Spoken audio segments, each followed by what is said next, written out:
Members, if I can start the meeting, please. Just starting the meeting in relation to the first item, it's a constitutional requirement that we report the fact that at your annual meeting of full council, Councillor Ros Hathorn was reappointed as chair of this committee and Councillor Catherine Ray as the vice chair for this municipal year. I'll hand over to the chair. I would like to begin by welcoming everyone to this meeting of the Assets and Procurement Committee here at Newshire Hall and everyone watching via YouTube. The County Council allows filming and photography at its public meetings, so please feel free to take pictures and use social media during the meeting. Can I ask, though, that everyone present turns their mobile phones to silent or vibrate whilst the meeting is taking place. Please be aware that this meeting is being live streamed and that a recording of the meeting will be available to view on the County Council's website. There is no fire alarm test scheduled for today, so if the alarm sounds, please leave by the nearest marked fire exit and assemble in the car park. The closest fire escape is through the middle doors on my left. Apologies for the lack of microphone. Item number 2, apologies for absence and declarations of interest. Will the Democratic Services Officer report any apologies for absence? Thank you, Chair. I have apologies from Councillor Ambrose Smith and Councillor Hunt is substituting, apologies from Councillor Ness Thinger and Councillor Murphy is substituting, and apologies from Councillor Connor. Thank you. Does any member wish to declare any disposable pecuniary interest or non-statutory disclosable interest? Councillor Murphy. I think just for the record, I am the shareholder representative for the County Council, which will be a matter which will be discussed later on. It's a matter of public record, and also I am an employee of the University of Cambridge. Councillor Gough. Yeah, for agenda item number 6, it's in the papers, obviously, but I'm the council nominated director on this land. Thank you.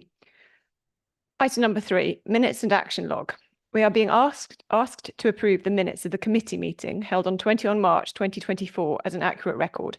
If any committee member wants to raise a question on the accuracy of the minutes only. I see no objections, so we will take that as carried unanimously.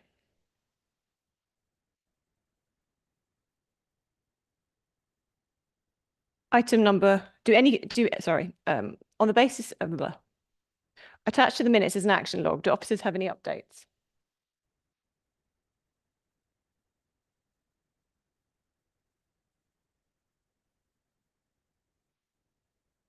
Do members have any questions? We are therefore asked to note the action log. Item number 4, petitions and public questions.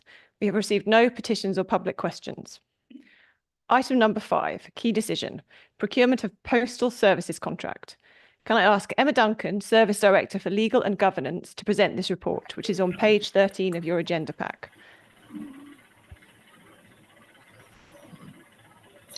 Thank you very much, Chair, and good afternoon, members. This is a report specifying the procurement of our postal services. The Council still has current need to dispatch postal letters, so we haven't moved everything electronically. There is a statutory requirement around some things that we deploy them via the postal service. So there is still a need for this type of contract, although obviously we're moving to electronic mail where we can, as that's much obviously cheaper and more effective.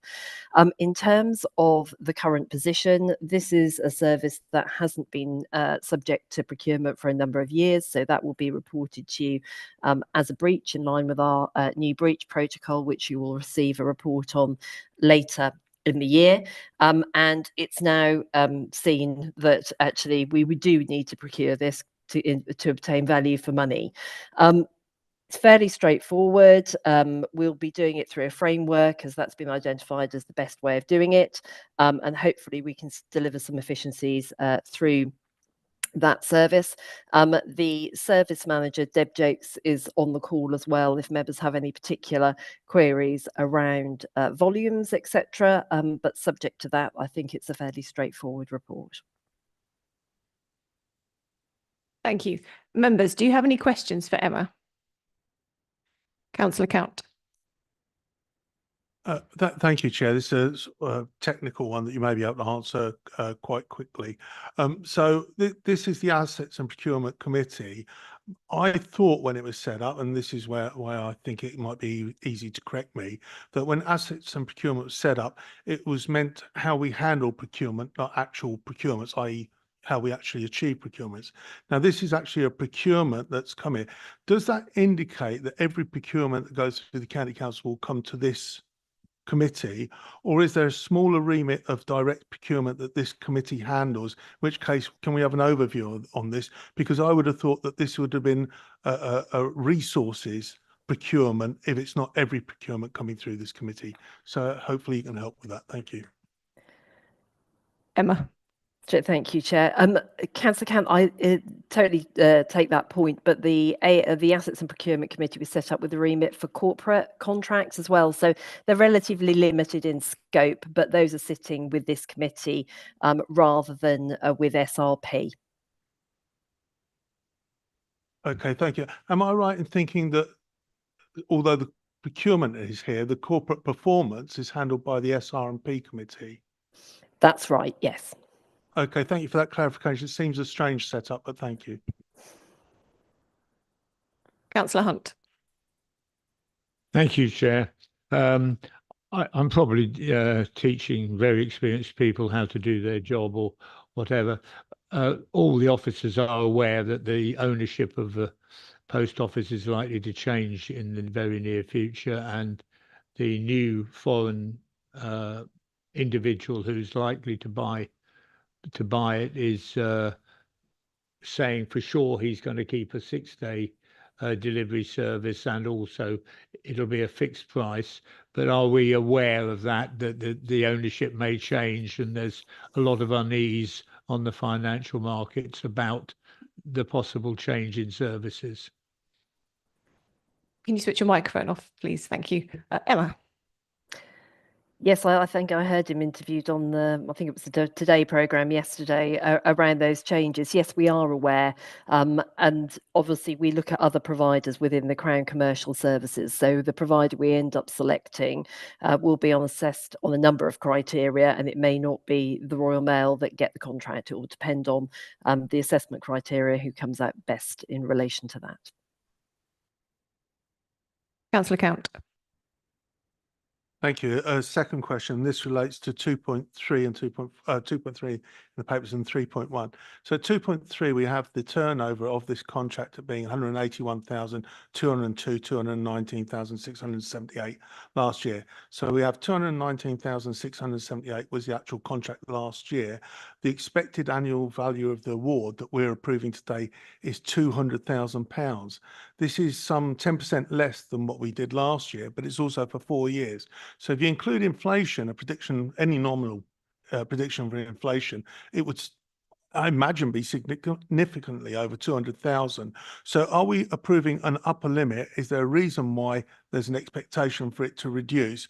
Or will there be a difficulty in later years that we've approved a contract for £200,000 that actually often and regularly exceeds the figure? Thank you.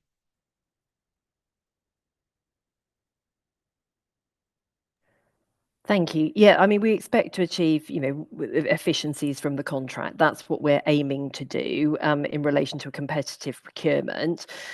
What you are approving is delegated authority to conduct a procurement exercise which will establish best value. So that will be the cheapest price in the market at that particular time, and it will be for a set amount a year. So it may be more or less than that, but without conducting the procurement exercise, we won't know that. The reason it's coming to committee is because we anticipate that at those levels, whether there's a 10% margin or not, that it will be a key decision. So that's why A&P are considering it. But at the moment, Councillor Count, we won't know until we go to the market what that is. If it comes back significantly in excess of that, then we may come back to you to have another discussion around that. But for the purposes of the report, report. We have to take a best estimate in terms of what we think we can deliver in terms of any efficiencies or additional, if there are increased costs, what we think it might be. If it's significantly different from that, then obviously that would have been the salient fact that members might wanted to consider. So we'll bring it back, but I don't think it will be significantly different from that. Thank you, Councillor Count. Yeah, thank you for that response. So my understanding of that word significant and delegations there, because this is actually a delegation to award the contract, would be if it's significant, i.e. outside officer delegation, then it would have to come back to the committee. Now, I think that the officer delegation is £50,000. And I assume, again, I'm prepared to be corrected, that the £50,000 would be for the contract and not for a single year. Therefore, if it exceeds 217,000, which is less than last year's figure, you'll be expected to come back to committee. Do I understand that correctly? Through you, Chair, no, that's not the case. So when a committee gives a delegated authority to an officer, the officer can award the contract.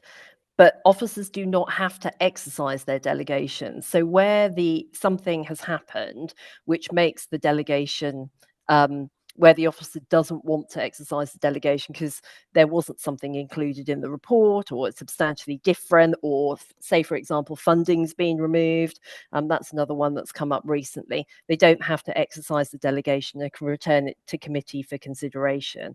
So within that, when we get the procurement prices back, we'll have a look at that. We'll see what the committee decision said, see what the report said, see that the executive director is happy to exercise the delegation that the committee has given it. If it's substantially awry from where we think we would be, then we'd bring it back to committee. But those delegation officers actually have a delegation up to the key decision limits within the Constitution. So you can do, we could award, if we had a delegated authority from committee, a contract in excess of 500,000, which is the key decision limit. But as I said, if it looks like there's something that is substantially different, significantly different, something else has come into the mix which makes the exercise of the officer's delegation inappropriate, then officers won't exercise the delegation, don't have to exercise the delegation, and would come back to committee. But at the moment, we're anticipating that it'll be there or thereabouts. But I can't give you a precise figure at the moment. With any procurement, that will be up to the market. But if it is substantially different, we wouldn't exercise the delegation, we'd bring it back. Councillor Count. Thank you for that clarification. It's really interesting because it's somewhat at odds with an earlier clarification I had in a different committee about at what point does a delegation start to get uncomfortable for an officer and they're forced back to the committee as opposed to an option to come back to committee. The answer I had at that point in time was it was the officer delegation of the normal authorised limits, not up to the key decision point. If you're saying that any delegation from a committee to an officer in consultation with the chair at that point can go up to the key decision limit of £500,000. That's a very scary constitutional point. I'd like to take this further outside the meeting to actually look at that in more detail, and also look at the earlier responses we had in other committees on this very point. At what point does a delegation from the committee need to come back to committee? Thank you. Emma. Sorry, I don't mean to elongate this argument. Happy to take it up outside committee and deal with it. They are complicated points that would depend on the drafting of the delegation and whether an officer is using a committee authorised delegation or a delegation through the scheme of delegations, but happy to have those conversations outside. Are there any other questions? Oh, Councillor Goldsack. Thank you, Chair. Through you, I'm just stuck on the numbers at 2.3. We've seen, circa 40k increased spend in 2 years, and yet we're going to market for a 50% saving on that growth in 2 years. So my question is twofold. One, when was this last reviewed? And two, where have these numbers come from? As in the 200,000. What gives us leave to think that that's achievable, or where did the 200,000 figure come from? Emma? Thank you. In terms of the reduction, obviously the council is undergoing a number of change programs at the moment, which move a number of things online. We're looking to reduce handoff with a lot of things, so sending out repeat emails, repeat mail. So we will be looking for efficiencies with that, and I would be criticised as an officer if we weren't doing that. So we anticipate that we will be corporately making savings. So I think that there's been some initial market testing done on this in terms of volumes and what we could look for. So the officers think that that is an appropriate level to set it at. If it's not, then we'll come back to you. But we're doing it through a framework, so it should be a relatively straightforward process.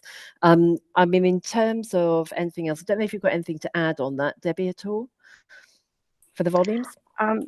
Not really. I mean, we would expect volumes to reduce. As you say, more and more is being sent electronically now, or you would hope, and that will continue. And I know a lot of services are bringing more of their things online, so there will be more sent electronically rather than hard copy mail. And when we spoke to Crown Commercial Services, they're looking at an amalgamated contract with the view that with several different councils, that they will get a much better rate for the postage that we do send out. So that should reduce it. And when was it last reviewed? We've not had a contract for this before. So we've literally just gone at point for ad infinitum, paying the standard rate postage. Is that what we're saying? We don't pay the standard rate postage. We use services that give us reduction on the standard rates of postage. Okay, as a slight supplementary to this, I'm really racking my brains. Could you give us an example of one of the 3,107 international items that we post? A lot of them are for parking services. There's no members' time wage slips being sent out, is there? No. I'm joking. Thank you.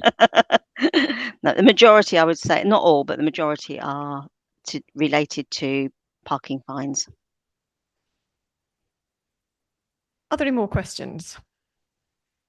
Would anybody like to debate this item in any manner? Councillor Bowden. Thank you very much indeed. When I saw this coming up, I was a bit concerned because I didn't have any background information at all on this subject, to be quite honest. I don't remember it ever coming up before within the council. And I was relatively pleased to see the relatively small number of postal items that we're talking about compared with the population of the county as a whole. Nevertheless, one thing didn't really make an enormous amount of sense to me, and I'm doing this under debate rather than asking it as a question, because it's just something I'd like to be borne in mind both by officers and by those members with responsibility. And that is, we do have, and central and local government do have, this digital first policy where we're trying to move towards many things being online where we can. We're told in the report, it's explained very clearly, there are many cases where at the moment we can't by law do something digitally. It has to be done through the post. There are other cases where it's necessary to do it by the post because by the nature of the post, by the item itself, it's not going to be easy or possible for it to be done digitally. Nevertheless, as Emma said, there continue to be, and it's nothing new here, there continue to be change programs, and I'm well aware that part of those change programs always is looking for opportunities to move things online rather than using post. The costs that we see here aren't the costs of doing things by post, they're merely the postage costs. The actual costs are significantly greater than that because it includes consumables and a significant amount of time as well. So it's something which makes an enormous amount of sense for all councils to reduce the amount of postage that they use. And that's why I was a little bit disappointed to see that expected annual value of the award being £200,000. Given that we are potentially going to get the advantage of a cheaper service rather than what we've done in the past, given also that we've got the possibility of agglomeration with other councils making it even cheaper, and given on top of that, the hoped for reduction in volume that will come from the various change programs which are in place at the moment, I thought that £200,000 was a rather high figure. And I hope and actually expect that that 200,000 figure will be lower when we finally discover how much it is. Thank you. Thank you, Councillor Bowden. Would anybody else like to speak? So I would just like to add that I think this is a very good way to move forward. It not having been in contract is obviously an oversight that has been going on for some period of time. So it is good that we are moving forward, looking to get the best possible value and also actively trying to reduce the volume of post going through the service. The report recommendations are to procure the required postal services, to delegate responsibility for awarding and executing a contract for the provision of a postal service following that procurement exercise for a fixed 4-year period to the Executive Director of Strategy and Partnerships in consultation with the Chair and Vice Chair of the committee. Is everyone in agreement? Thank you. So we shall take that as carried. Item number 6, council-owned companies governance. Can I ask Emma to present this report, which is on page 19 of your agenda pack? Thank you, Chair. Members will have the paper before them. This involves council-owned companies, of which there are a list within the report where we own over 25%. Following recent guidance that has been issued by what now is MCHLG, or was DLUC, we've had a review of the governance surrounding the council-owned companies. So at the moment, there isn't effectively a scrutiny function around those companies. Assets and procurement have the shareholder function where none is identified. There are a number of companies that report into other committees, but that reporting has been patchy. So there isn't a great deal of oversight in relation to that. The new guidance suggests, and what is good practice, is that members should have oversight of decisions made as by any shareholder representatives, or potentially as the shareholder representatives themselves. So the suggestion in the report is to make the governance around council-owned companies much more robust. There are a number that don't report anywhere at the moment, and I think that the statutory officers feel that that's less than optimal governance for our companies. And the proposal, because this is quite a complicated area, because members will need to understand shareholder responsibilities and the responsibilities of directors, the proposal is for a subcommittee that can discharge this responsibility effectively for oversight for all of the council's companies. That will involve things like approval of the business plan, any changes to memorandum and articles, and decisions that are reserved to the shareholder in each specific case. Obviously happy to answer any questions. From my perspective as the monitoring officer, this is simply an extension of good governance. It brings a robustness to our management of our companies that we don't have at the moment, and it brings member oversight into that arena as well, which I think is very important. So happy to answer any questions that members may have on it. Thank you. Before we move into questions and debate, I have a minor amendment to the recommendation, which was submitted to Democratic Services within the deadlines and has been circulated to committee. My amendment is to change the reference to paragraph 3.9 to 3.10 so that the second recommendation reads, B, recommend to Constitution and Ethics Committee to establish a shareholder subcommittee of the Assets and Procurement Committee to oversee council-owned companies with terms of reference as outlined in the report at para 3.10. Do I have a seconder? Chair, just a point of reference. I submitted this through Emma to you that the report was incorrectly written, and I suggested that if we'll take it as an alteration, that would save the need for a motion, a seconder, and open it up to debate. It's a simple little thing. If you're happy to take it as an alteration, I think we all would be. I'm quite happy with that. Anyway, any objections? Is that okay, Michelle? Thank you. So, members, do you have any questions for Emma? Councillor Bowden. I was tempted to wait until debate, but I'll raise my points under questions because Emma will understand a lot of what it is that I'm getting at and may have some useful contribution to make. This was another paper I looked at with some trepidation, seeing what the title was and thinking what it may contain. And I was surprised both by what it contained and what it didn't contain. I first of all very much welcome the general direction of this report and the additional oversight which is provided. It's perfectly logical, and therefore I'll be supporting what is in here. But I was surprised by a number of things. First of all, I think that Emma is entirely correct when she says that within the council as a whole, I've heard many comments in a number of different contexts where it's abundantly clear that members really don't understand the position of shareholders in a limited company, the responsibilities of directors in a limited company, where we are the shareholder, what our rights and responsibilities are, how shareholder agreements manage to amend all of that.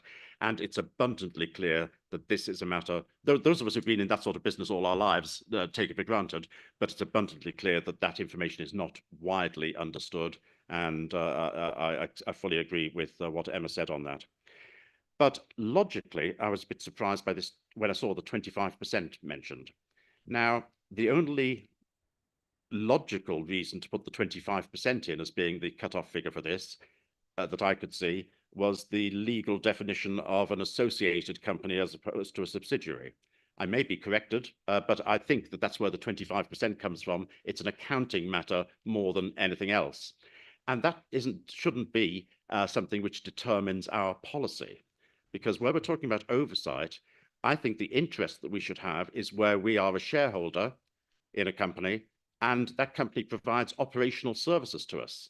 And in those circumstances, I think that we should be expecting to have oversight regardless of whether it's a subsidiary, an associated company, or whether it doesn't even qualify as an associated company. And I'll give you an example, one which I was particularly looking at, which is Opus People Solutions East Limited, in which we have an interest of 9.6%, or had the last time I looked it up.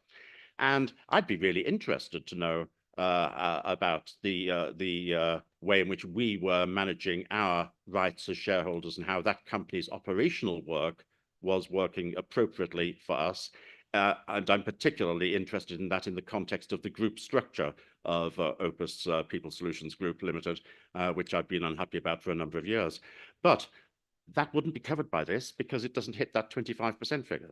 So I'd have thought it would be more sensible for us to look at operational companies that we had an interest in, rather than merely this 25% limit. But having said that, we see there's nothing between 25 and 50% at all. But there are a couple of companies which are at 50%. And where we've got 50%, we don't have control unless we have 50% plus one. So they become associate companies rather than subsidiaries. And in that case, the shareholder agreements are absolutely vital, and I'm well aware of the shareholder agreements which exist, but it does change the relationship that we've got. So my question, and the 100% ones, it goes without saying, it's entirely appropriate that we should have the oversight which is being suggested. So my question is it appropriate for us to have that artificial limit of 25%, which merely relates to an accounting technicality? Or would it be appropriate for us to include those shareholdings, those companies where we have a shareholding which is under 25%, but where we have an operational interest in what it does because it provides services to us? Thank you. Emma? Thank you. I think Councillor Bowden makes a really excellent point there, particularly in relation to something like Opus. So the report specifically identifies those with over 25%. We have a number of companies where we don't have 25%. So the subcommittee would cover all of those. It should, I think that with hindsight, to make it that explicit within the report would have been really helpful to members.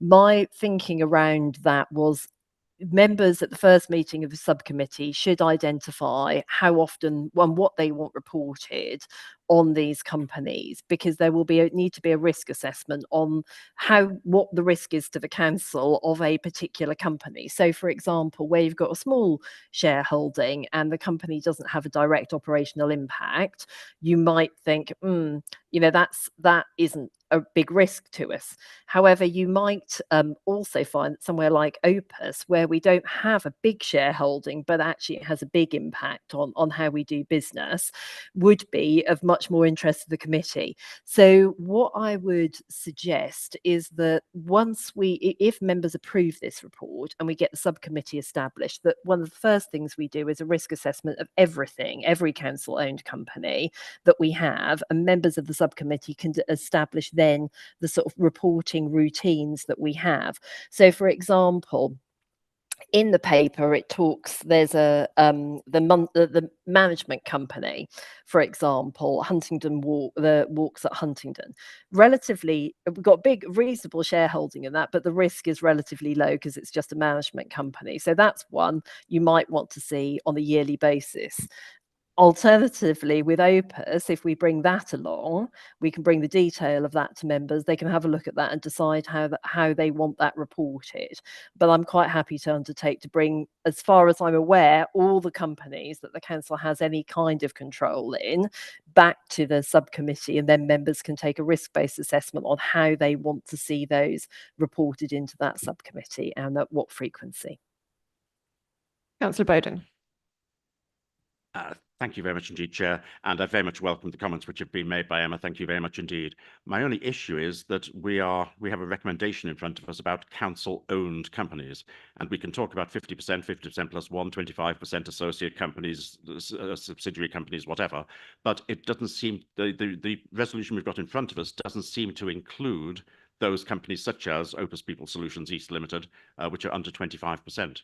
And I just wonder how we can get over this. Maybe it's possible for an amendment to be made with your permission, Chair, to the recommendation, so that we can do exactly what Emma is saying and give authority for all companies where the council has any share ownership to be included within the recommendation. Does that seem like a sensible way to proceed? Yes, I mean, I think that I was just having a look at the recommendations. The phrase council-owned companies, from my perspective, means anyone that we have a shareholding in. But I think that we could, in terms of council-owned companies, perhaps amendment where it says in the recommendation council-owned companies, if we had a brackets after that to say including any shareholding by the council, then that might assist. Obviously, that's at your discretion, Chair, but I think it would be effective conduct of business. I mean, although there's a table with 25% or more shareholder in the companies set out, it doesn't actually specify that. It seems to an extent as an example. Is that? Yes, I mean, it was intended to bring members' attention to the ones that we are where we've got a substantial shareholding, and it is an accounting treatment, as Councillor Bowden has pointed out, but it's not meant to be exclusive of anything. Anything that the council has a shareholding in, we would see within the remit of this committee, unless there is a committee separately identified. I think there is a discussion for us to have in terms of an oversight role of council-owned companies that report to another committee at the moment, because I think it would be really helpful for this committee to have an oversight role on those as well. So I'm quite happy. I mean, in terms of the council-owned companies, you could put in brackets any value of shareholding to make it absolutely clear, but the table isn't exclusive. Michelle. I wonder if it's helpful just to point out that this subcommittee and its establishment is going to Constitution and Ethics. So Constitution and Ethics will receive a report, and in that report we can reflect the discussion that you've had here, the recommendation from Assets and Procurement, and then in the recommendation that comes from Constitution and Ethics to Council for final approval, it will then be covered. I don't view that an amendment is necessary in that context. Councillor Murphy. Thank you very much. I very much welcome this paper and the proper scrutiny and accountability of being a shareholder representative, for example. As an observation, I find it actually quite curious being a shareholder representative. I understand completely what the responsibilities and obligations are of being a shareholder, but where you are representing or acting on behalf of a shareholder, you have really a different set of responsibilities, and it has often struck me as being more like being a director in a way. I mean, it doesn't quite map on, but it's different from being a shareholder. It's you have to have cognizance of a lot of wider issues to do with the organization than I think you probably would if you were just literally a shareholder. So I welcome this, and I welcome the kind of dealing with the sort of concepts behind it. Got a really sort of basic question about how it might work, though, and thinking about being a shareholder representative for Pathfinder. There are meetings set up of shareholders of Pathfinder, and they are, you know, ad hoc and from time to time, and they're not in a particular sort of pattern over the year.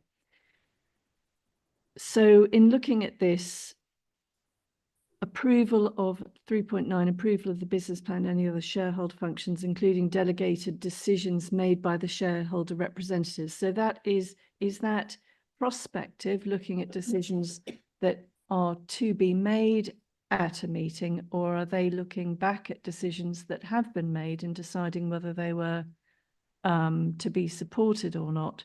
What I'm saying is literally, how is it going to work practically? Is this something which is going to help the shareholder representative know how to speak and vote at a meeting, or to retrospectively approve, hopefully approve what they have done at such meetings? Emma?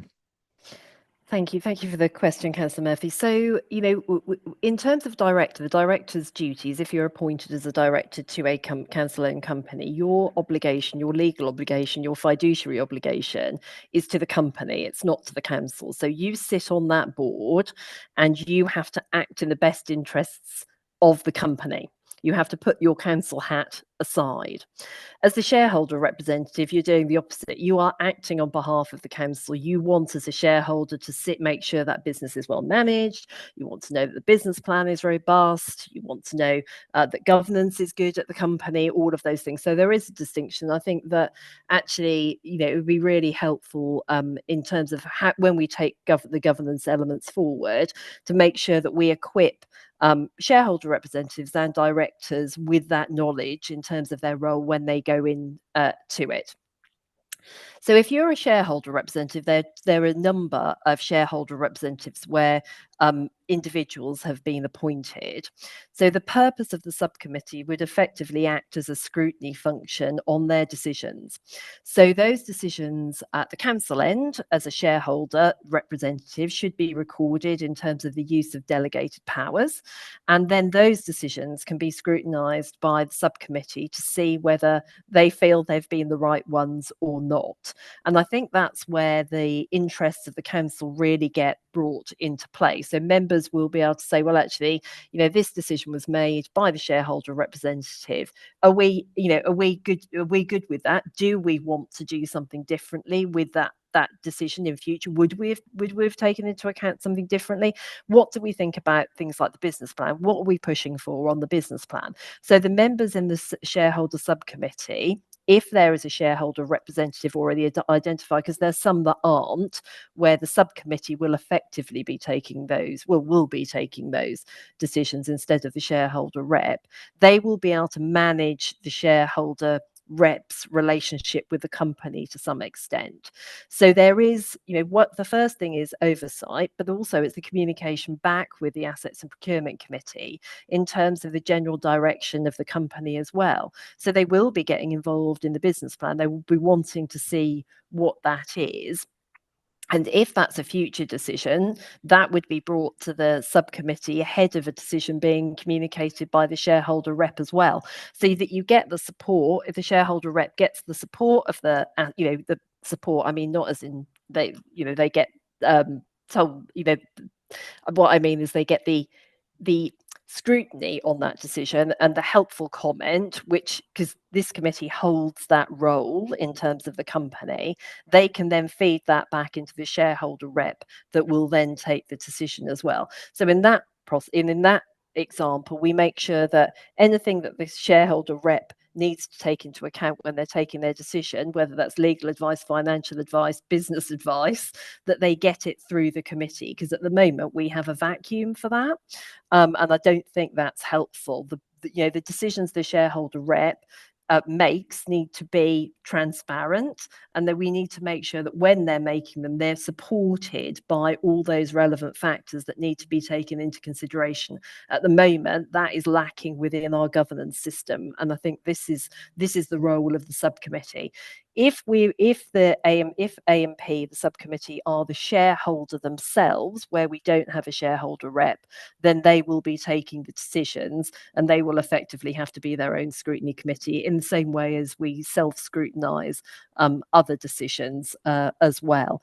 But it will be different for each company. And one of the things I think we will need to do in advance of the subcommittee, which we've started work on, is bringing all of those governance documents together, and we will have packs for members for each company, so they know what the shareholder responsibility is.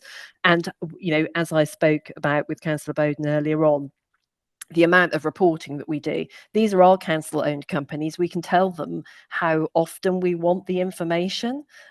If we think companies are high risk, we will want reporting in more regularly than companies that we think are low risk, and that may change over time according to the risk profile. So this committee, the subcommittee, would manage that risk around each of those companies. Again, something which we don't have really managed effectively as far as I'm concerned. So I hope that explains it. It's quite a complicated, because we've got different arrangements with different companies, but that's how it should operate. Thank you, that's helpful. Councillor Count. Thank you, Chair. Yeah, can I ask a question, and then depending on what the answer is, may go somewhere. In any of our companies, part-owned companies, wholly owned, past, present and future, is it possible that we would have a shareholder representative who's a director? Is it possible that we would have two separate individuals, a shareholder and a director? Is it possible that we would have, in some cases, either a shareholder or a director, but not both? Right. So that's a really good question. So if you are a director of the company, you have to put the interest of the company first. You cannot then be a shareholder representative. There has to be effectively a Chinese wall between the two. So the director shouldn't have access to information that perhaps the shareholder representative might be taking into account when making decisions on behalf of the council. And likewise, the director shouldn't be sharing information which belongs to the company, unless authorised, with the council either. So there needs to be a separation of functions there, Councillor Count. We do have separate directors and separate shareholder representatives, so that there is a distinction between those two. Councillor Count. Thank you. A very clear answer. And it's referred to, I think, in the paper about we have to be careful about relationships. So it would be automatic that anybody that's a director of a company would not be in this subcommittee group, not be aware of the content of that report, and not be exposed to it as we're giving you a steer. On the reverse side, if our only, in the situation we only have a director, i.e. we don't have a shareholder rep, I'm not sure if that's possible, but if we did only have a director, then there would be no point in setting up the committee? No, No, because if we're a shareholder, then that automatically will come to the subcommittee under your terms of reference. So if you don't have a shareholder representative, then the subcommittee itself would be taking any decisions on behalf of the shareholder. And I would expect them to have that monitoring role, perhaps getting in the directors to talk to the subcommittee about performance of the company. So, but the subcommittee would keep the shareholder role where there is no separate shareholder representative appointed. Councillor Hunt. Thank you, Chair. My thoughts are very much on what's just been discussed. I've been involved in a situation where one of our 100% owned companies was, in my view, guilty of sharp practice. Probably not illegality, but sharp practice. And after a considerable amount of correspondence and telephone calls, the actions were changed and a satisfactory conclusion was come to. This was mainly to do with a land valuation, and where the other person involved, a member of the public, was nearly 90 years old. And I think it had been sharp practice. I had a discussion with one of the directors of our wholly owned company and said, look, you're representing the county council. We expect high standards of morality. And he said, technically correctly, of course, I'm a director of the company. I only have a liability to the company. Well, I think that when directors are appointed to companies that we have 100% share owning, we should also underline the moral obligation that goes with that. And we shouldn't just do what is legal. We should also do what is right and what is honest. And I think that when directors are appointed, they should be given a sort of induction that says that, because I don't want that to hear from members of the public that the county council have taken advantage of them or acted in any shabby way. I think the way that the wholly owned companies should operate should be ethical and absolutely above board and right and correct. And I wish and maybe you can tell me, Emma, whether when people are appointed, if they are told about this responsibility or just told their legal obligations. Emma. Thank you. I think that's another really good point, actually. For council-owned companies, it's really important that they're delivering not only, in terms of the financial benefits of owning them, because that's the point of owning a council-owned company, that there is a financial benefit for it, but also that they're delivering against the council's wider priorities, and also are mindful of the council's reputation as a public service provider. So the public, quite rightly, because it's public money, expect the highest standards, and we need to make sure that that's absolutely applied within companies. Now, you do that through the control that you have in the business plan. It is normal practice within local government that those things are taken into account. Now, if that is not, members may think that if they see the business plan and that is not something which is being given adequate attention within there, that they can make suggestions back as the shareholder that should be changed. So I totally get where Councillor Hunt is coming from and agree with him in terms of the principles around ethics. And there is a way in which the council can have an input into that with its in its relationship with the companies as well. So absolutely, and I think that that's something for the subcommittee to be considering when they look at business plans. Does it accord with our direction of travel and who we are as an organisation? Because of the moral values of the council and the moral values of its wholly owned subsidiary or even its partly owned subsidiary don't align, then they need to change, because they do need to align. Councillor Dupre. Yeah, I'm going to plunge in and ask the idiot question here. There must be companies in which we have shares where the shares are minimal. They are part of our ongoing investment and treasury management processes. But if I'm hearing what Emma has said if I'm hearing correctly what Emma has said, that the criterion for being pitched into this subcommittee is anything in which we have shares, that's about as far away from being a council-owned company as I can imagine. Surely, I mean, when we as members have to declare our interests on our register of interest, there is a cut-off. You know, I don't have any shares in anything, but if I were, say, to have a tiny number of shares in, I don't know, Boots the Chemist or whatever, I wouldn't describe myself as being an owner of Boots the Chemist.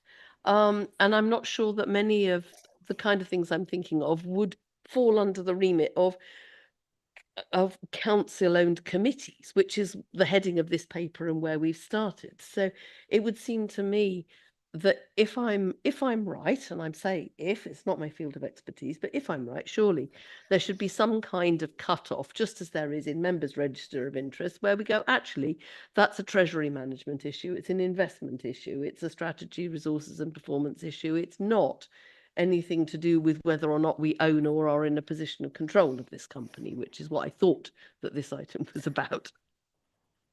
Emma? Thank you. I think that the companies that Councillor Dupre is talking about, most of them will be owned through other funds. So we won't own directly the shares. The fund will own the shares. I think that as I said, the first meeting will be helpful. If we can bring the companies that we consider to that first meeting of the subcommittee, then the subcommittee can see that list. It will be added to, because the council will become a shareholder of other companies as well. But where it's just a financial return and we don't have any other interest in it, then you're absolutely right, Councillor Dupre. Then perhaps we do need a cut-off limit, but maybe that will become evident. There are some companies, for I think, well, you know, like Opus, where we have 17%, where that actually would fit within the remit of the subcommittee totally. Sorry, that's ESPO. ESPO, where we have 17%, that, you know, you wouldn't see ESPO as a significant risk. It's a well-established company. It's been operating for a number of years. But I don't know where that cutoff is at the moment, because I'm not sure that we know as officers where that cutoff is at the moment. The list that you've got is the companies that I know about at that level. If there are others, then we can put them on the list as it comes forward. As I've said, you know, within the report, we haven't done this governance before. So there may be other companies, particularly community interest companies and things that we don't know about, but those would come back to the subcommittee. You'd be able to make a decision on those then. But at the moment, this is the list. We'll pick up we can pick up any amendment that's needed to the recommendation through the Constitution and Ethics Committee as well. I'm happy to talk to the Section 151 officer outside the meeting to see if there are other standalone shares that we own, and where we may need to make some adjustment into that. Councillor Bowden. Thank you. I fully take the point that Councillor Dupre made. For me, the relevant thing is that where we're talking about something which is neither a company which is a subsidiary nor an associate, then the relevant thing really is the operational connection between what we do as a council and our connection with that particular company. And quite clearly, in my view, investments that we have should fall well outside the remit of what we're talking about here. And I think I very much welcome the suggestion, which we had from Emma, that we should leave it to the subcommittee to determine which things are likely to fall within and without what's appropriate here. I think trying to define it now is really difficult. It's just important we don't define it so tightly that they don't have the opportunity, for example, to include the company which I seem to be quite obsessed about, which is Office People Solutions East Limited, and any other companies which may be relevant. And I think the comments which were made by Councillor Hunt are interesting as well, because they just show how important it is for us as a council to have overview of business plans and particularly shareholder agreements, because the direct relationship between us and a director of one of the companies, we don't really have such a direct connection. It's an indirect connection, and really always should be. But then that becomes much more difficult when you realize that in some companies, and I'll take the example that we were just listening to earlier from Councillor Murphy. I believe that I was the previous shareholder representative on that particular company, and I agree with Councillor Murphy that it's a very strange arrangement We are not directors. We're most definitely not directors. We actually don't make decisions as such. We make recommendations to the board of directors, and our shareholder representatives, and it's not just from us, they scrutinize carefully the operation of the company concerned. So it's not so much a case of making decisions as making recommendations. So I'm not so concerned about monitoring what our shareholder representative does. It's much more important what we do as what the company itself is doing. But that's made slightly more complicated by the fact that one of our own employees is also a director of that company. So the interrelationships can become quite difficult here. And I think it's really important that we give the maximum latitude to the subcommittee, which is eventually formed, to allow them to make the most appropriate decisions about what needs to be scrutinised and how. Thank you. Councillor Gough. So again, I just remind you, as a director of this land, so some of my comments are going to relate to my observations of my experience in that. Firstly, to Councillor Hunt's point, I absolutely assure you that one of the things I hope I contribute to the board of this land is very much the values of this council and the perspective of this council inside the board, and I absolutely see part of my role as making sure that the council is there as a consideration as as the board makes its decisions. This to me, I'm very much in favour of this. I think it's good. I think it's all though about clarity, and this will succeed or fail in accordance with the quality of the implementation. And I just want to make a couple of points about that. Is that there's a sort of Goldilocks problem here with this committee, with this subcommittee, because if it's going to get really deeply involved with the activities of these companies, then these 5 members are going to get overwhelmed by the workload. And at the other extreme, it can't be so superficial that the understanding of the business is so light that when you are looking at a business plan, one doesn't understand the nuances and the trade-offs. So the first thing I would just like to make a point is that this is not a trivial role, and that if 5 shareholder representatives are going to look over something like this land, that's quite a significant, at the right level, quite a significant perspective. I'm also a little concerned. I've been listening very, very carefully to the discussion. And our language needs to be really tight here about what is the responsibility of the shareholder and what is the responsibility of the board of directors. Because there is a potential risk I see here of a duplication of activity, which would be disastrous. And the resolution of what is in those 2 categories exists in the shareholders' agreement in the reserved matters. And what I think, I'm coming to the conclusion that when this goes forward, in parallel, there should be a really relook at all of the reserved matters in the shareholders' agreement, and that the activity of the shareholder representative functions here should be on the reserved matters and on nothing but the reserved matters. And if the shareholders representatives think that that doesn't give them enough oversight or enough involvement in the business, then change the reserved matters, right? Don't reinterpret the reserved matters, because then you get this fudge and this lack of clarity. So this recommendation, and I can't see any reference here to reserved matters, but they're very clearly part of the agreement with this land. They're a very important part of the governance of any company. And I would just urge that those reserved matters are integral to how the shareholder representatives actually operate and the matters to which they look. So, for example, just an example of the loose language, in this, we've talked about processes for managing risk. Fair enough. I think that's really a good point of oversight. Managing risk, that's a different thing, right?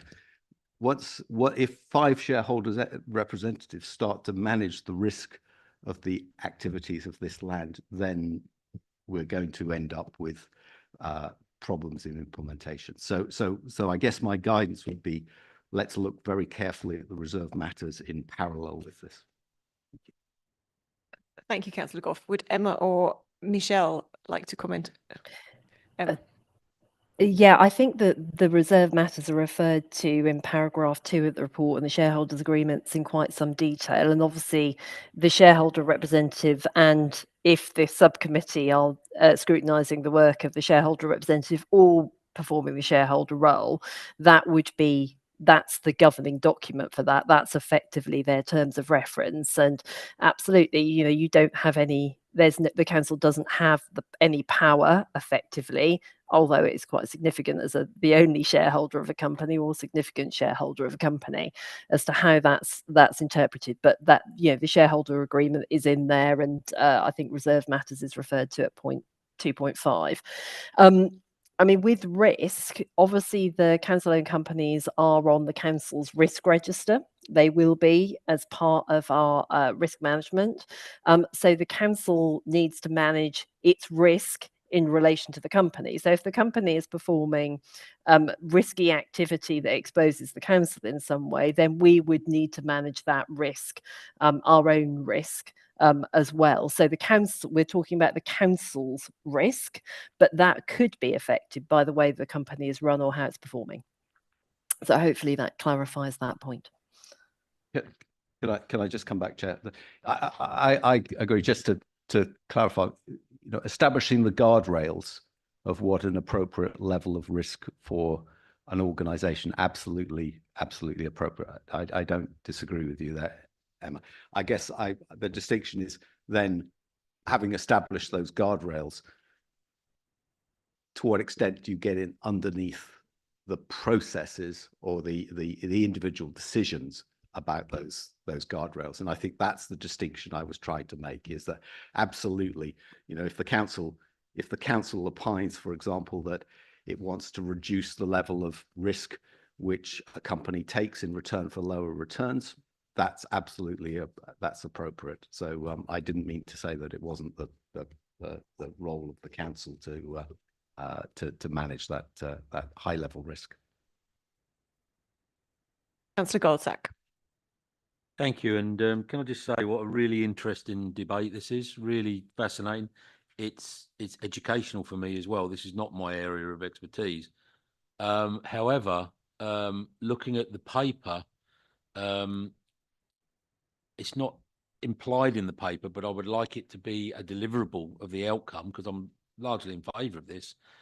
And that is that there needs to be a person definition of the skill set required to be able to sit on this committee, on this working group, because it's not straightforward. I don't think this is a man off the street that can come in and actually know what effectively. I think Councillor Gough has put some really eloquent description on it. But actually, we are not looking for just a member that can say, I can attend these meetings. We are actually looking for a particular skill set and a knowledge base.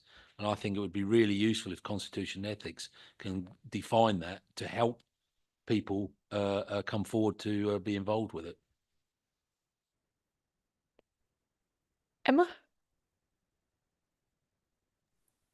Of course, when we're talking about things like this, they are complicated matters, and I don't think it would be fair for the authority to put people in the position of having to make decisions on things that we haven't adequately trained members on and given them the information in which, under which they can ask the right questions, because we want members to be probing around these things, around these decisions. That's how you get good governance and effective scrutiny. So I think that whilst we may not have a whole suite of people who have that skill set at the moment, we can develop some of that as well, Councillor Gelson. And it's exactly the same thing with officers. When councils are undertaking commercial activity, the local government officer's background is not in commercial decision making to an extent. We have some pockets of it within the organisation, but for lots of people, that's not where our background is.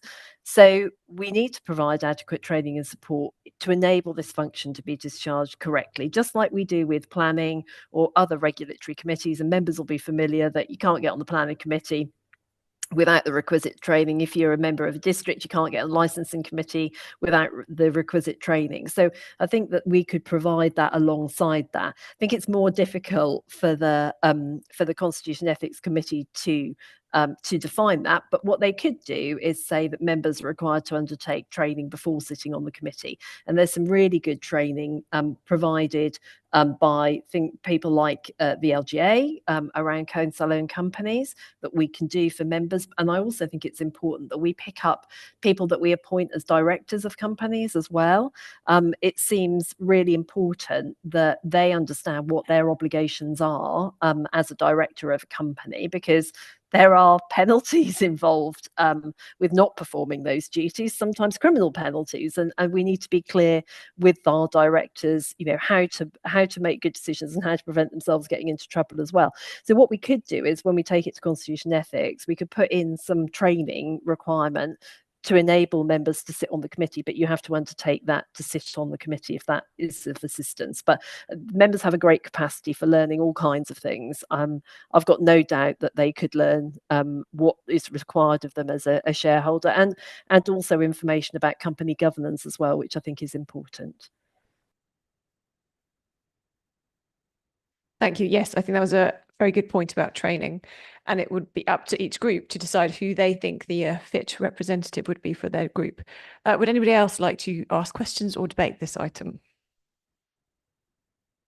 In which case, the report recommendations are: the committee is asked to A, establish arrangements for strengthened oversight by the Assets and Procurement Committee on council-owned companies. B, recommend to Constitution and Ethics Committee to establish a shareholder subcommittee of the Assets and Procurement Committee to oversee council-owned companies with terms of reference as outlined in the report at para 3.10. Is everyone in agreement in regards to this? Councillor Bowden. Thank you. Are we all in agreement? Excellent. We will take that as carried. Thank you. Item number 7. Corporate Performance Report. Can I ask Michael Hudson, Executive Director for Finance and Resources, to present this item? The report starts on page 25 of your pack. Thank you, Chair. Just to note, the report covers Q4, that's up to the 31st of March this year. The dashboard details are contained at the appendix. As members will note, there's 2 main items, one red, one amber. The red relating to the waiver submissions, and that is improving as we continue to address that, and it's something that this committee has shown interest and drive in the last year or so since its conception. The other relates to asbestos management in terms of the amber rating, but action is being taken in relation to that. Happy to take questions, and I may need to invite Tom and Chris, who are sat at the back of the room as the service directors for finance and property, to assist in that, but quite happy to take as many questions as I can. Do any members have any questions? Councillor Bowden. Thank you very much indeed. It is indeed welcome to see that the Q4 figures on indicator 169 to do with the contract waivers under 5 days, that figure is lower than the Q3 figure. And I note also that we have put in a target of 20%. And my question, it is really to the Section 151 officer in that context, is do we really think that 20% is ultimately where we want to end up on this? I was wondering how to answer that until the final part of that question in terms of ultimately. No, ultimately is not where we want to end up with that. Yeah. Any other questions? Councillor Count. Thank you, Chair. On page 28, we have 2 KPIs: water management, green 94 and 98%. Sorry, water management. The water hygiene it's 94%. The water temperature is 98%. And underneath that, asbestos management, 91% target.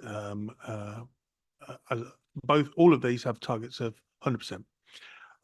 On the water hygiene, it's marked as green because my understanding is if it's within 10% of target, it's marked as green. And I'm not sure why, if that is correct, the other one is amber because it's 91%. But I just wanted to talk about what it means to be off target and whether it should be green or not. So in water hygiene, I would imagine that there is a risk associated. For example, the water hygiene, I would expect to check for the presence of Legionnaires, right? So when you look at the risk impact of water hygiene checking and asbestos management, the risk that you are running if something goes wrong is as bad as it can get. There is nothing, potential death in these cases. So therefore, is it appropriate that when we have KPIs that the ultimate risk is so severe that if you are not on target is actually measured, and shouldn't it automatically be a red flag? Let's deal with this tomorrow. The reason I say that is because let's assume now, we all pray that it doesn't happen, but let's say tomorrow the very worst thing happens and that somewhere Legionnaires is present, somebody ends up in hospital, maybe more than one person, they've passed away. And we have a piece of paperwork that says, yeah, we was close to the target and we marked that as green. And that's why I'm asking the question. It's not to be difficult or anything like that. It is simply where there's a risk of death, shouldn't we have a different approach to our KPIs?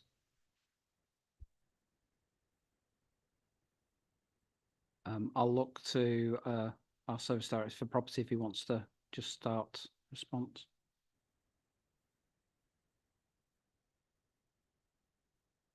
Thank you. Both those KPIs are an annual target. So the 94% and 91% is against the target annually to do that. So we're on target to complete within the required timeframes for that. So it's not as if, for example, the asbestos management 91% is a current position. It isn't that we've failed to get to 100% at this point in time. It's on a longer program to do. Sorry, it doesn't seem to be doesn't seem to make sense then what we're seeing, because we don't understand what's going on. So if this is annual, I would take that to be either the financial year or the calendar year, whichever one it is you use. Then we come to committee and we say we're green because we've done enough as we expect by this time of the year. But actually, we should be told, actually, we've done so many this year, but by the end of the year, we will be 100%. And that would be very useful. So is that, it sounds I've got the understanding correct, in which case it'd be useful if we had the papers where we saw that. Yeah, I think in terms of that, we could put a program together and add to this report, so it's more transparent in terms of where we are on the overall program. Are there any other questions? Councillor Bowden. I'm very sorry, I didn't fully understand the answer which was given to Councillor Count's question, because we were told in paragraph 2.3 that this report covers the period of Q4 23-24 up to the end of March 2024. So I assumed that all the figures that we were given would be for the whole year. And therefore, where we have a target of 100% and the figure which is shown as 93%, then we have failed to meet that target in the year. Have I misunderstood the answer that was given to the question? Or did we fail to meet that target in 23-24? Because what I heard was it's ongoing.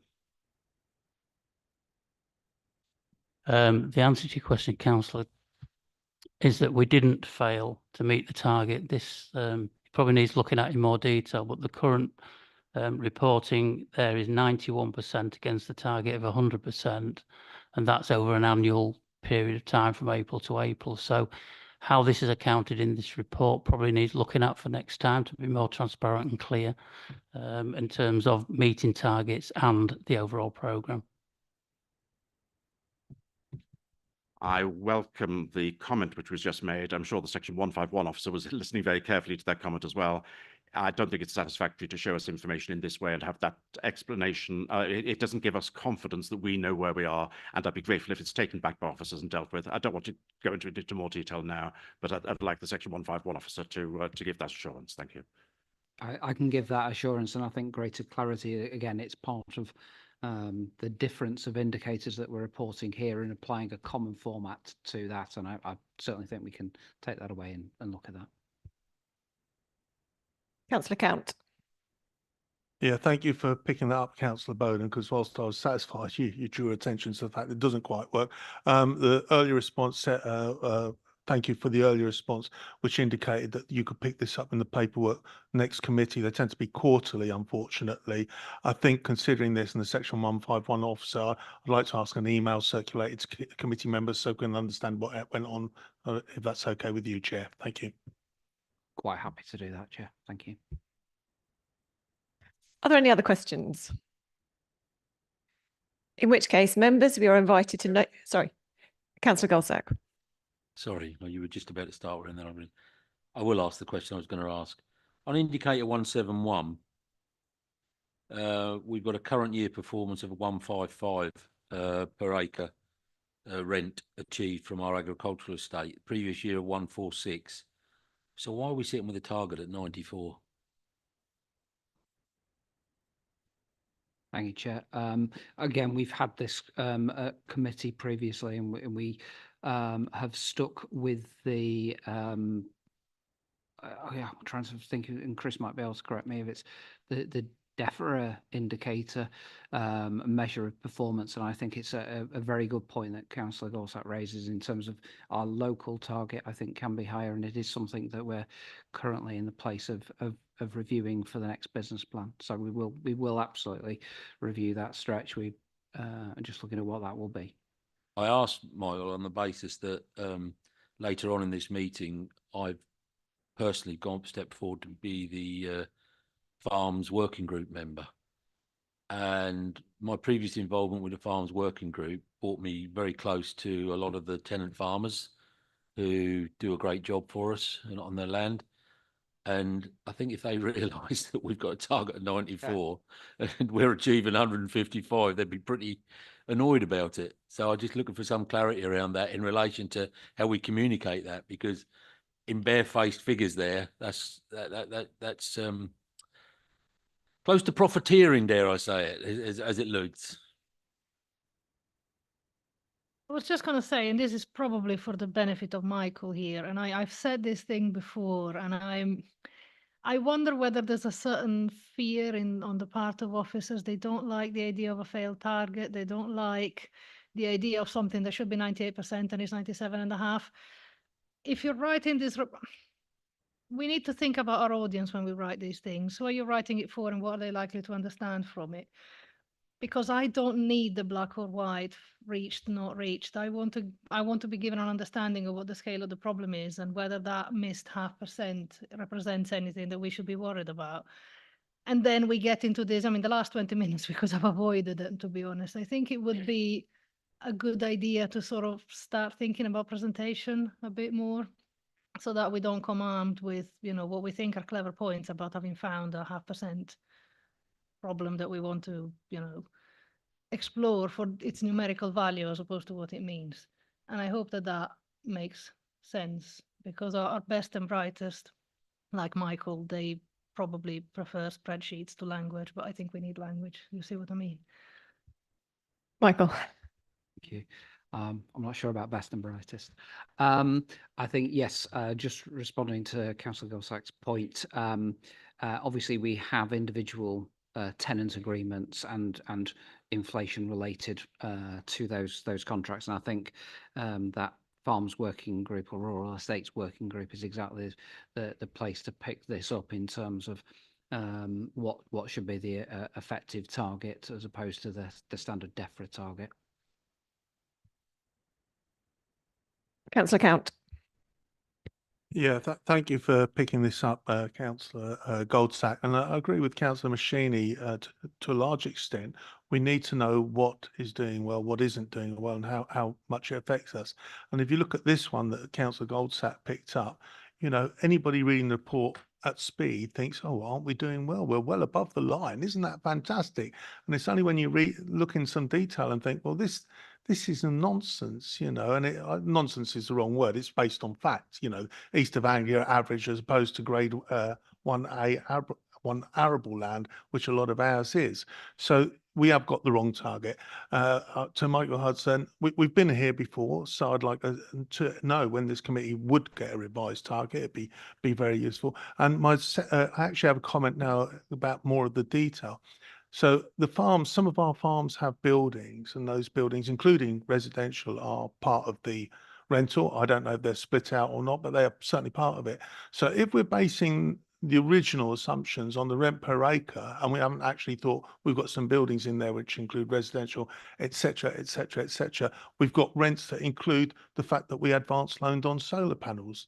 Is that including that? So actually starting off with what we've got and saying we need to stretch that is a good starting point, but we actually need to know the full value. Is it a rent per acre, or is it representative of rent per acre that will be our target, including the assets that form part of all our farms? Thank you.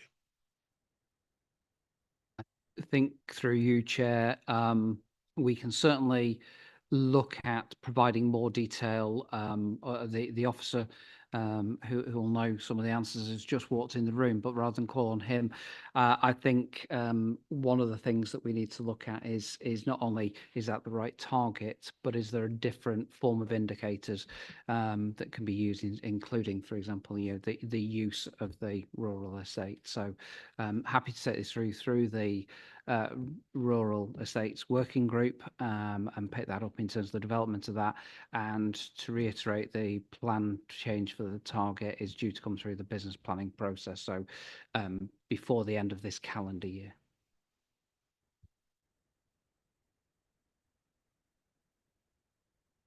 Are there any further questions?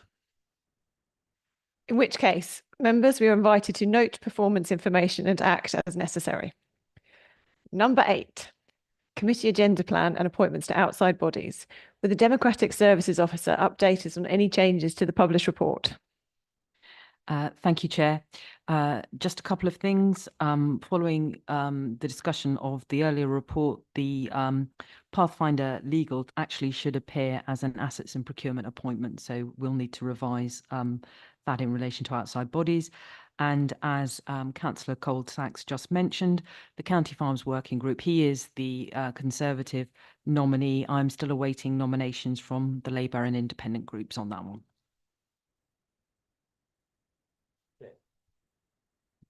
Yep.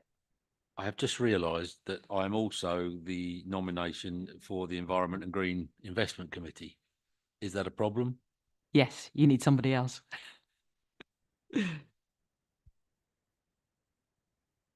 Thank you. Members, we are asked to note the agenda plan and approve the appointments to outside bodies and internal advisory groups as updated. Item number 9, sale of New Shire Hall. Can I ask Chris Ramsbottom, the Service Director for Property, to present this item? The report starts on page 45 of your pack.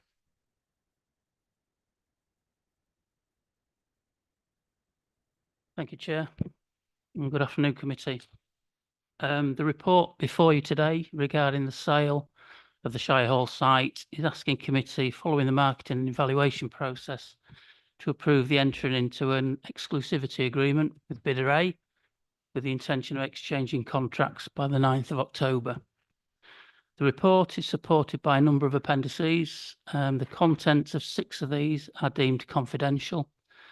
And if there are any questions in regard to the content of those, we will be required to enter into a private session. Section 2 of the covering report details the background to the proposed sale, and items 2.1 to 2.6 discusses the previous marketing of the site, which commenced in the autumn of 2018, and which ultimately resulted in the Asset and Procurement Committee on the 23rd of November 2023 being asked to note the withdrawal of the preferred bidder from the process and the agreement to commence the remarketing of the Shire Hall site. Item 2.7 informs that the site was duly relaunched onto the market on the 2nd of February 2024, and the site particulars are included in the Appendix 2 to this report. We received keen interest, with 160 individuals being given access for the site information on the portal, and over 30 groups of bidders visiting the site itself on a guided inspection. The closing date for bids was the 18th of April 2024, and we received 15 bids with a wide range of proposed potential end uses. A blank copy of the bid pro forma used for bid submissions is attached to Appendix 3 for reference, which shows the evaluation criteria and weighting applied to that evaluation.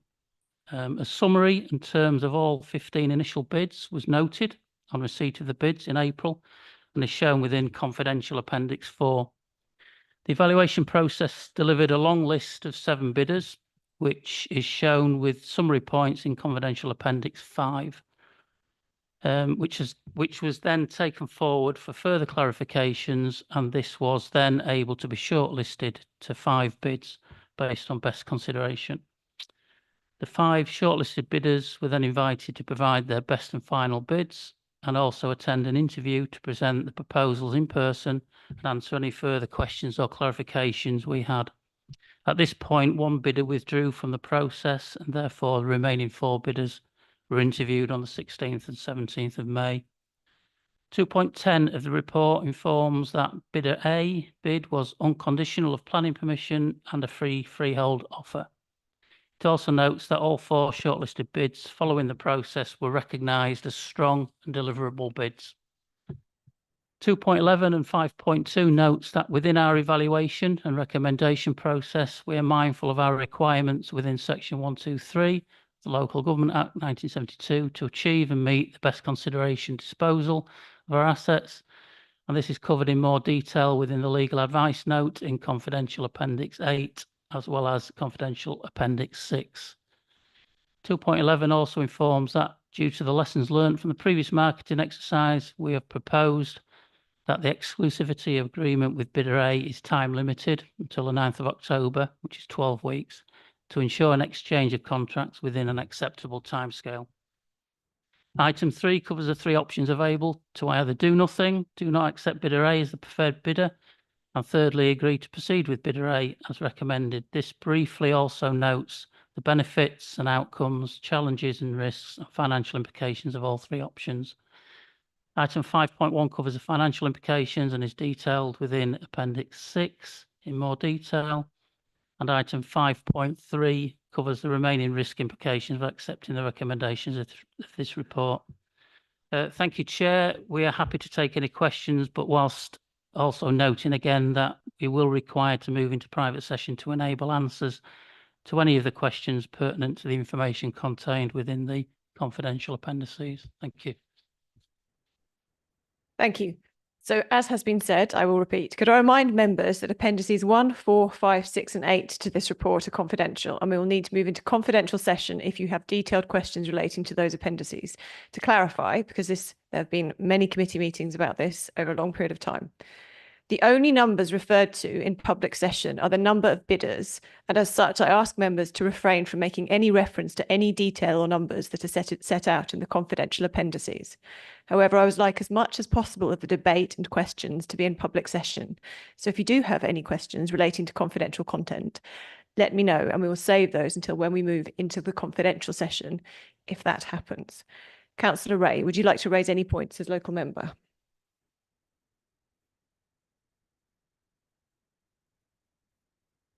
Thank you. As chair, I would like to ask the first question, and I would ask for a clarification in layman's terms as to what the requirements of best consideration are.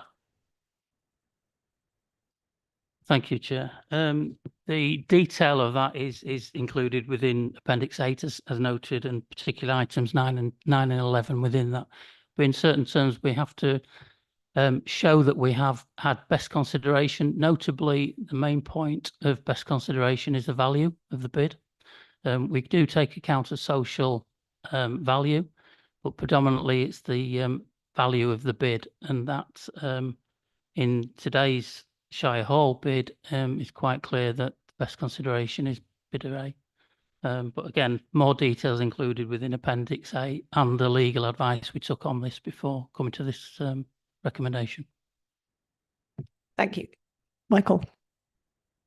Just a point, if I may add to that, section 123 sets out, and whilst we might recognise that it's 52 years old as legislation, the requirement that if there is more than a £2 million difference even the consideration of social, environmental and economical factors does not come into play, that then becomes a decision for the Secretary of State. So just to add that clarification as well, Chair. Thank you. Councillor Bowden. Thank you, Chair. May I first of all congratulate officers for managing to produce an open report as detailed as this is, and keeping the confidential items in the confidential appendices. I bet that was rather difficult to do, so I do congratulate officers in managing to facilitate the amount of open debate that we're allowed to have. Within the open report, I had a little bit of uncertainty, well, I didn't really fully understand. It's the second sentence in paragraph 2.10, talking about the bid from bidder A. It says that the bid is unconditional, subject to a progressive pre-planning application process. Now, my question, and it may have a very simple answer, I hope it does. My question is, how does that correlate with the 9th of October deadline? Are we saying that by the 9th of October deadline, there will be an unconditional sale? Or are we saying that even any exchange of contracts which may take place on or before the 9th of October may still be subject to part of this progressive pre-planning application process? Thank you, Chair. Chris. Thank you, Councillor. The intention is that the exchange of contracts will be made by the 9th of October. Obviously, bidder A has further due diligence to carry out. Part of that will be a pre-application. We are aware through conversations that bidder A has already made had some conversations with planning colleagues. So that will be part of the due diligence, and the 12-week period we feel is, and the bidder feels, is a suitable time frame to get to that point. Councillor Bowden. Just so I understand it, the answer is yes, that that if exchange of contracts takes place before the 9th of October with bidder A, it will be unconditional at that point. Through you, Yes. Chair, yes. Councillor Bowden. Would I be correct in saying then that if an unconditional exchange of contracts takes place on or before the 9th of October, at that point, details such as, for example, the sale price will no longer be confidential and subject to the exempt restrictions? Subject to any legal contracts and discussions, I don't see any reason why that won't be the case as I sit here today.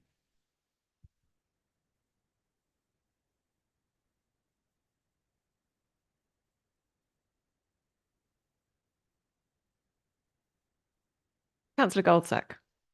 Can I give notice that I would like to ask a question on Appendix 6? Please. Yep, thank you.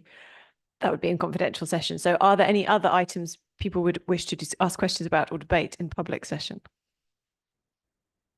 Councillor Hunt. Thank you, Chair.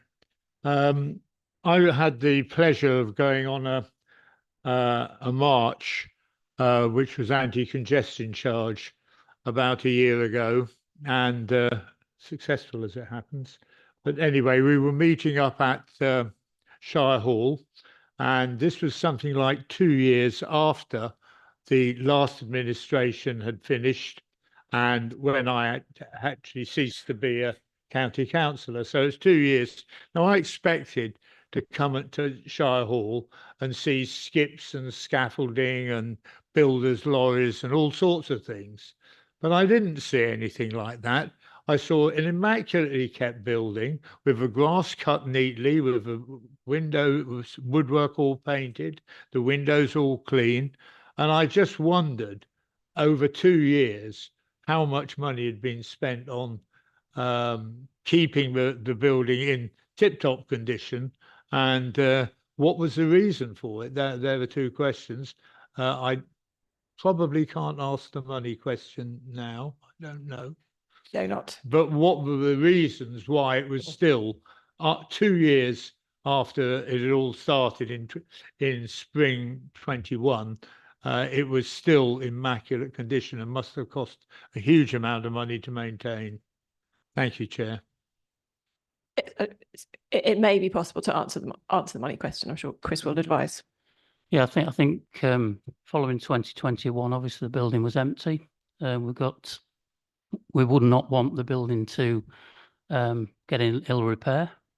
So we've taken the opportunity to keep the building safe, secure, but also keeping the grounds in good condition because of close proximity to the mound and the lawn as well.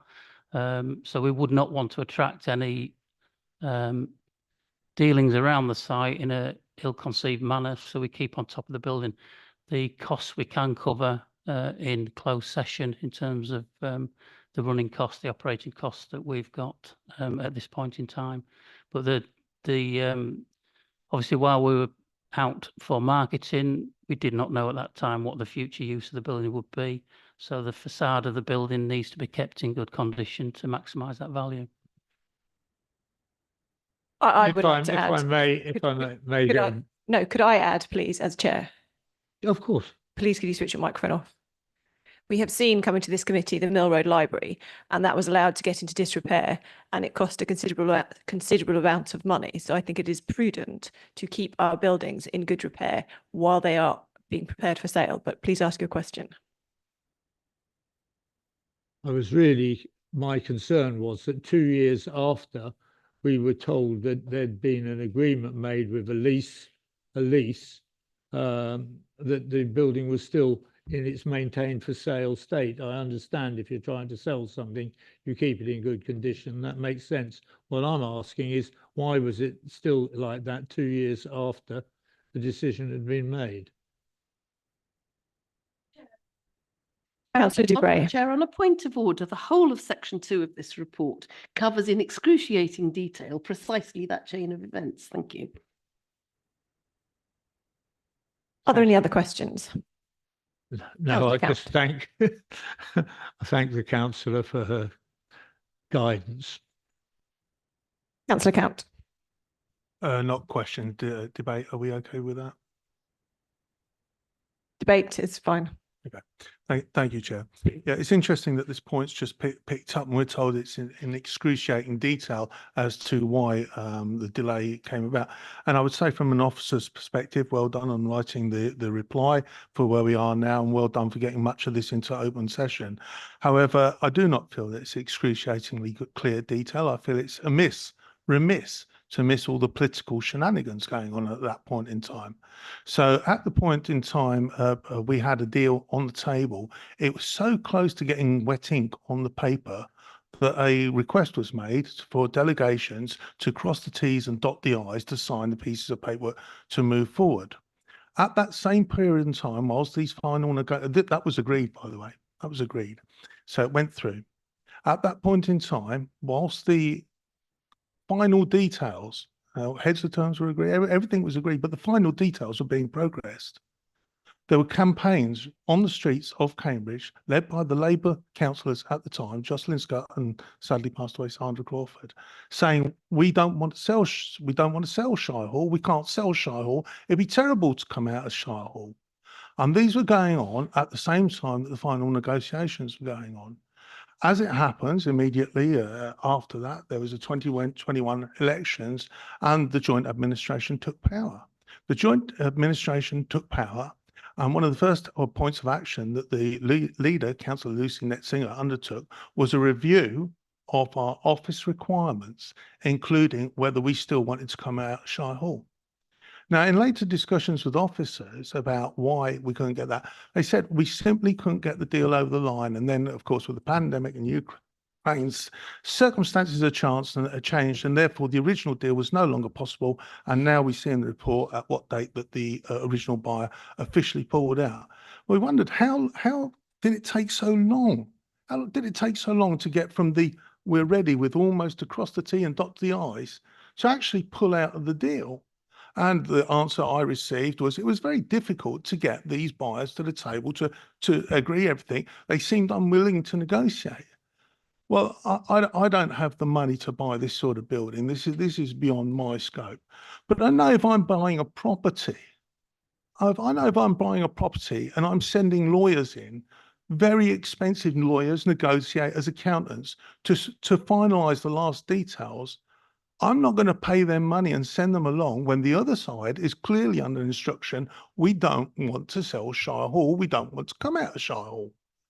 So that is what the backdrop that is out of this paper, that is the political element, which is where I believe, and I know people disagree with me, but that's politics. But I was along for that ride. I was along for that journey. I've asked the question since. I believe that is the crux of why that wasn't done then, the deal wasn't done then, and we have a new deal in front of us. Now, the output of that deal compared to this deal, the deal that was originally proposed, the first and biggest thing is the loss of money. Now, I can't go into detail. We know that.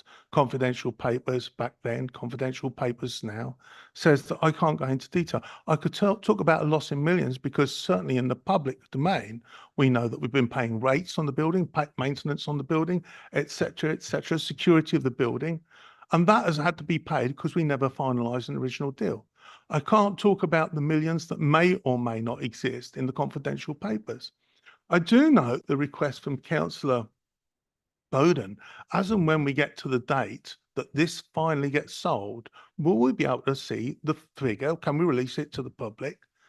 And the Section 151 officer gave a very good technical response. Yes, unless it's a matter of legal privilege.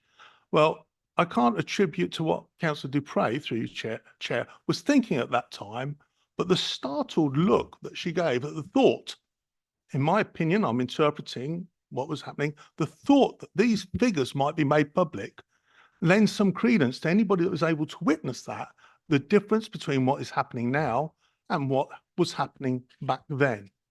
I ask Chair, on a point of order, this is the most extraordinary set of personal allegations based on surmise, assumptions, all kinds of misreadings. I wasn't present at full council yesterday, but I saw a total misreading of a hand gesture by a member on during the meeting, which had to be explained for Councillor Count's benefit. This is an extraordinary set of allegations, and I firmly suggest that the member withdraw all of this stuff because it is entirely unfounded and completely malicious. I think that is a very good interjection. There is speculation and there is surmise. And do you have a point for debate? Yeah, so the speculation was the startled look on Councillor Dupre's face. Not the only point of speculation. You also speculated about the motives of the joint administration. So apologies, Chair. That was speculation. The rest is my recollection of history that I was personally involved in for this entire journey. The things such as the review of the office accommodation is a matter of fact. The fact that the deal fell through and had got to the point where a delegation to officers was passed was a matter of fact. Those are not matters of speculation. The point about what was going through Councillor Dupre's head when the Section 151 officer said that, that is, I withdraw that. My apologies for that. But it does lead to... Please let me speak. So you did speculate that the joint administration were not committed to proceeding with the sale. This is a very serious sale. This is a very high-profile property.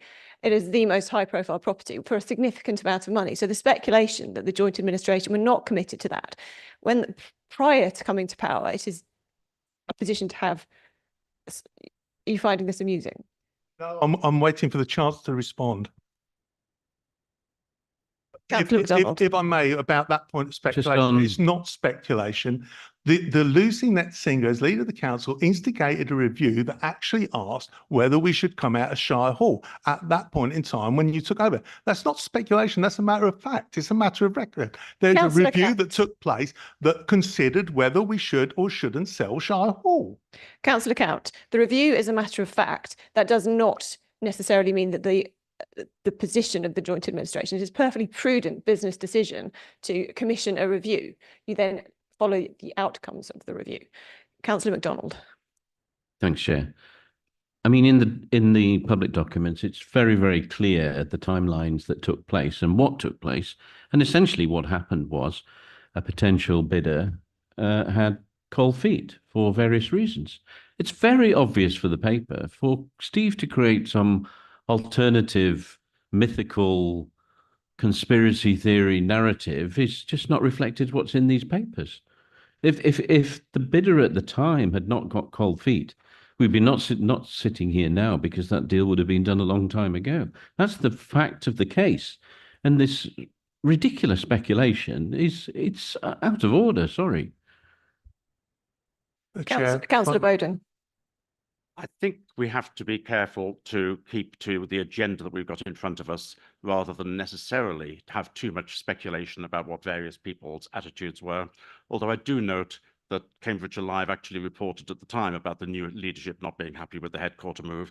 But what was more important than that, I'm not going to get into all of those details, is that at that time it was public knowledge, and it's in the newspapers and online, so I'm not giving anything away here, that the result of going ahead with what had been set up by the previous administration would release, well, it said in here, £45 million to fund essential services.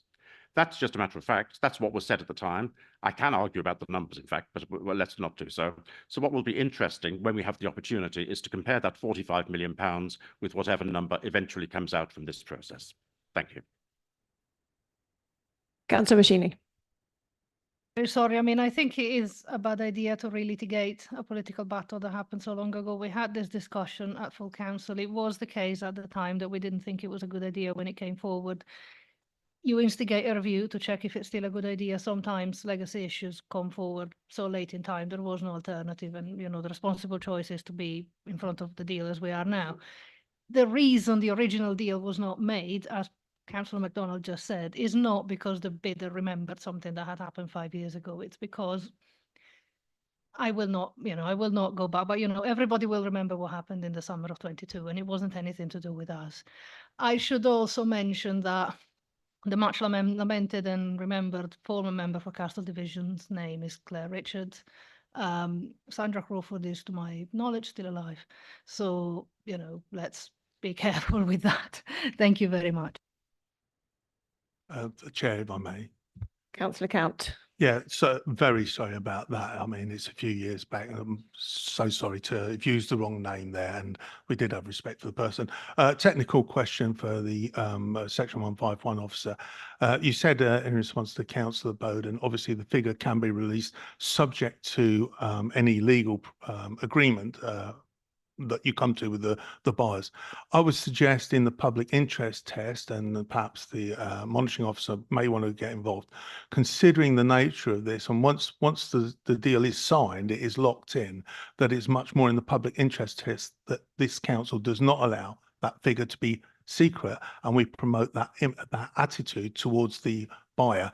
And then at that point, we can have an open debate about what the differences are. I would suggest that I hope that the members of this joint administration will back me in this request to the Section 151 officer that we push for an open figure not to be withdrawn. Michael. Thank you. And through you, Chair, just to clarify, I think, and I would need to reflect back on the full question, it was the sale price and all the details, and that's where I was referring to, because of course, being quite clear that the sale price will be on the land registry, so it will be available to any member, and therefore why wouldn't we bring that forward? The other point I would like to make is, of course, as we sit here today, we're asking for a period of exclusivity to exchange. There is caveats to that are also flagged in the report, just as there could possibly have been in the original report, because what we saw was a deal struck previously that would, in most likelihood, given the national economic position as rising out of the pandemic and other actions, it made the previous deal needing to change in terms of its commerciality. So again, the figure quoted was at a snapshot in time, just as the debate we're having today is a snapshot in time, although one would hope in 12 weeks' time that snapshot figure is close to where we are today. But if it isn't, that's where we will bring it back for further direction from this committee. So I just want to make the point that, you know, until we get cash in the bank, the check handed over, that's the point at which we are looking at a financial position. I think everything else is conjecture as to what would or wouldn't have happened. We have to deal with the issue today, and the issue today is that we have a best consideration bid that offers us support. Councillor Count. Yeah, final point, if I may, Chair. So when we move to the vote, because going into private session, the vote will be in private session. I want to make it clear that whilst people disagree with my point of view, in my own mind, I am very, very clear on what that point of view is, who is responsible, and how we ended up in the position. For that reason, I want to put on public record that I will be voting against it, not because it's the correct thing to do, but because the joint administration, if they think this is right, have sufficient votes to get this through. I do not want my name to be associated, I feel, with something that I feel is so tarnished and has let down the people of Cambridgeshire. I'll add on the further point that the original deal was a leasehold, where I went out publicly and said that, you know, we are custodians of these fine articles. And that meant in 40 years' time, it would have been bought back for the people of Cambridgeshire as at £1. This is a sale, that's in the open document. This is a sale and that won't happen. So therefore, again, I must vote against in when it comes to voting. Thank you. Councillor Bowden. Oh, thank you. You could see that I was about to ask a question. I was hoping you were about to correct Councillor Count then, because my understanding was that the resolution is in fact on the public agenda, and therefore we will not be in private session when we vote on this resolution, although we must go into private session if we're going to start talking about some of the appendices. Am I correct in saying that? Can I ask Michelle? I need to check whether we can, because it affects the stream. We have to stop the stream, unfortunately. So we will be in private session with the vote. Councillor Bowden. Being able to screen or not screen isn't the determining factor about whether a part of a meeting is in public session or not. And even if we cannot re-establish the link, my belief is that we would in fact be able, in fact we should, revert back into public session, which has an importance not because of the link, but because of what is able to be seen and said and recorded.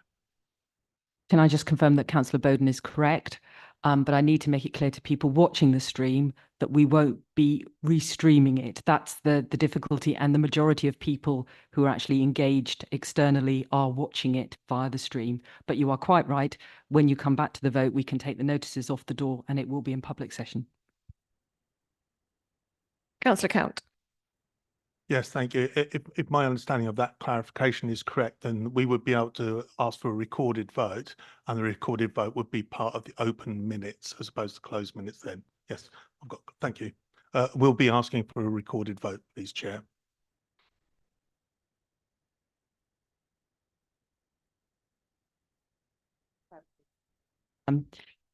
No, they're not recorded. In order for it to go into the minutes, 5 members of the committee need to ask for a recorded vote, which we have 5 members here, and then the actual names of the committee are put in the minutes. So in public session, do we have any other questions or comment? Councillor Beckett. Thank you very much, Chair. If we are going into private session, I think I probably do just want to take a moment to say I think it is sad that we have got to the point of selling off Old Shire Hall. I know that was before my time that the decision to move to New Shire Hall came about. Actually, the last time that I went to Old Shire Hall was when we got elected, and Councillor Hunt will be pleased to hear that we were very successful in those elections, and it was very good to visit Old Shire Hall at that point. It has been a very difficult point of conscience for me on this one as to what we should do with Old Shire Hall. It is a building of great significance to so many of our sorry, Councillor. Councillor Hunt.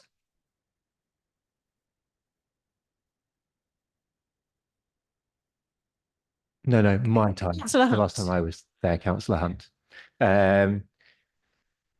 Yes, so it was when I was last there was when we won the county council elections at that point and became the administration.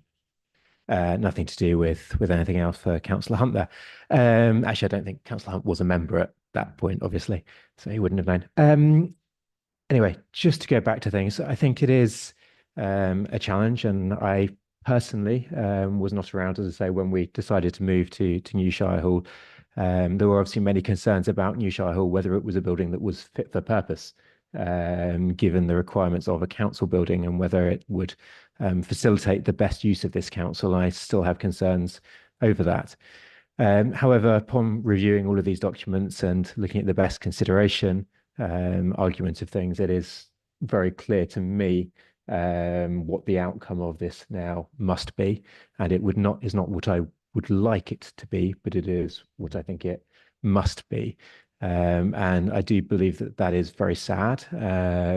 However, I do believe it's really important that when we hopefully get the capital receipt that comes with this, that we look at what our public spaces within the city of Cambridge and where we have our investments, and make sure that we do have sufficient investments there for the long term of our county and the people that we represent. We are losing probably the single biggest site that we have within the city of Cambridge as a county council. Obviously, outside the city of Cambridge, we have quite large holdings in terms of land, but within the city, we don't actually have very much these days. And I do think it's really important that we think of the successors and our children and make sure that we do still have sufficient representation within the city, in particular a city that may well be growing and that might come much more expensive to have land there. So we do just need to make sure that we consider what assets that we have in the city going forwards and make sure that we do maintain that base. So before we move into private session, I just wanted to say that publicly, that this is a very difficult decision for those watching on the live stream at home, and be aware that it hasn't been taken lightly. And I know how many people feel so strongly about Old Shire Hall and the important place that it has within the city of Cambridge. Thank you. And I would like to make a comment as a member. Many people have been involved in their own property sales, and we all know that you can receive a very high bid, but until you actually get the contract signed, it doesn't mean anything. The market rate is effectively what you actually get. Even very simple, straightforward property deals can take a very long time. I think we need to recognise that property is a very complex area. And I think we all have experience of that, or know people well who have had experience of that. Would anybody else like to speak before we? In which case, we need to move the meeting into private session, excluding the press and public. Members, do you agree with the proposal to move into private session? Report recommendation to resolve that the press and public be excluded from the meeting on the grounds that the agenda contains exempt information under paragraph 3 of part 1 of Schedule 12A of the Local Government Act 1972 as amended, and that it would not be in the public interest for this information to be disclosed. Information relating to the financial